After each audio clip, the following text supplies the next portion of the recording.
Curious George gets a medal. This is George. He lived with his friend, the man in the yellow hat.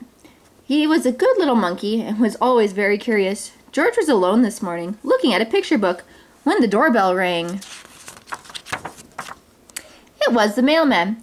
Here is a letter for you, he said. Put it on your friend's desk. He'll read it to you when he comes home. George was curious. It is not often that somebody wrote to him. Too bad he could not read the letter, but maybe he could write one himself. On the top drawer of the desk there was a paper, and ink, and a fountain pen. George sat down on the floor and began to write, but the pen was dry. It needed ink. George would have to fill it. He got a funnel from the kitchen and started pouring ink. But instead of going into the pen, the ink spilled all over and made a big blue puddle on the floor. It was an awful mess. Quickly George got the blotter from the desk, but that was no help. The puddle grew bigger all the time. George had to think of something else. Why, soap and water. That's what you clean up with. From the kitchen, he got a big box of soap powder and poured all the powder over the ink. Then he pulled the garden hose through the window, opened the tap, and sprayed water on the powder. Bubbles began to form, and then some lather, and some more lather, and more lather, and more lather. In no time, the whole room was full of lather. So full indeed that George had to escape in a hurry. When he was safely out of the house, he first turned off the tap. But what next? How could he get rid of the lather before his friend came home? George sat down in the grass and thought for a long time. Finally he had an idea. He would get a big shovel and shudder the lather out the window. But where was the lather? While George had been outside thinking, it had all turned into water. Now the room looked like a lake and the furniture like islands in it. The shovel was no use. A pump was what George needed. To get the water out, he knew just where to find one. He had seen a portable pump at the farm down the road. The farmer was always working in the field. Nobody noticed George when he got the pump out of the shed. It was heavy. He would need help to pull it all the way back to the house. Maybe he could tie the goat to the pump and make her pull it. But just as George was about to slip the loop over the goat's head, he was hurled through the air and landed near the pen full of pigs. The biggest pig was standing near the gate. What if George opened the gate just enough to let him out? A big pig could easily pull a small pump. Carefully, George lifted the latch, and before he knew it, all the pigs had bursted out of the pen, grunting and squealing, and trying to get away as fast as they could. George was delighted. He had never seen anything like it. For the moment of all his troubles were forgotten. But now the pigs were all gone. Not a single one was left to help him with the pump. Luckily, there were some cows grazing nearby.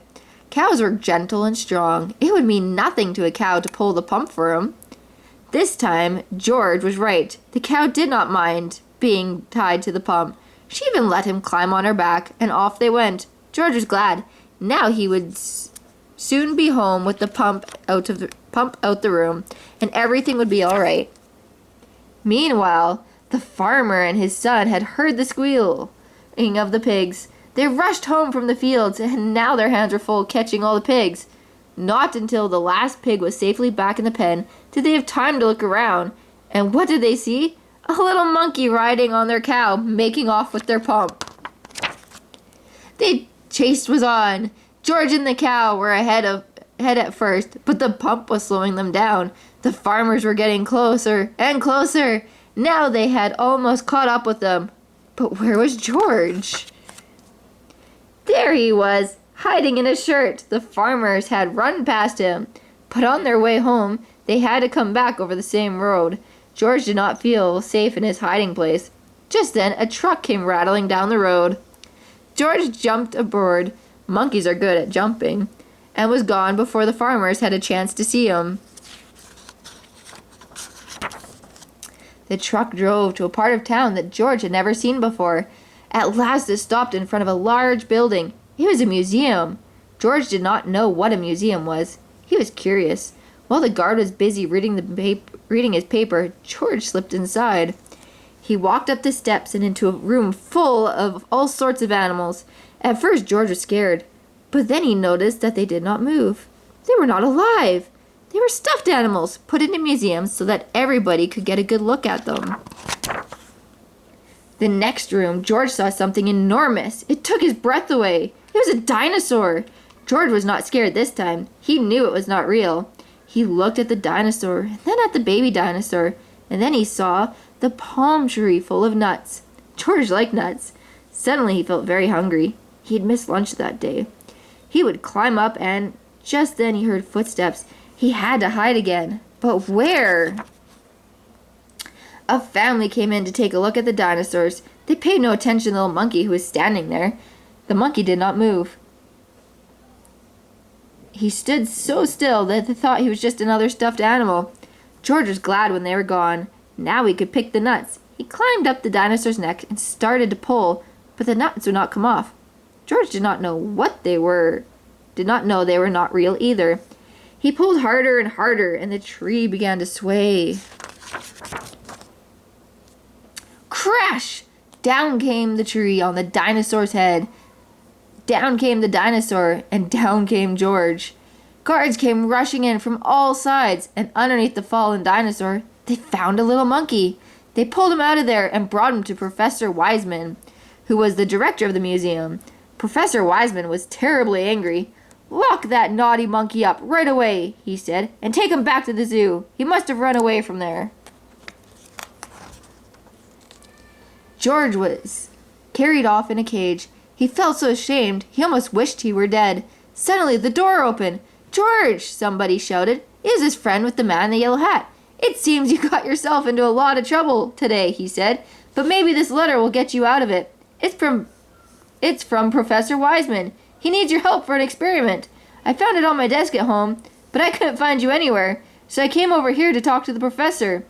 And this is what the letter said. "Dear George, a small spaceship has been built by our experimental station. It is too small for a man, but could carry a little monkey. Would you be willing to go up in it? I have never met you, but I heard that you are a bright little monkey who can do all sorts of things, and that is just what we need. We want you to do something nobody has ever done before. Sail out of a spaceship in freight. When we flash you a signal, you will have to open the door and bail out with the help of the emergency rockets. We hope that you are willing and that your friend will permit you to go. Gratefully yours, Professor Wiseman, Director of the Science Museum."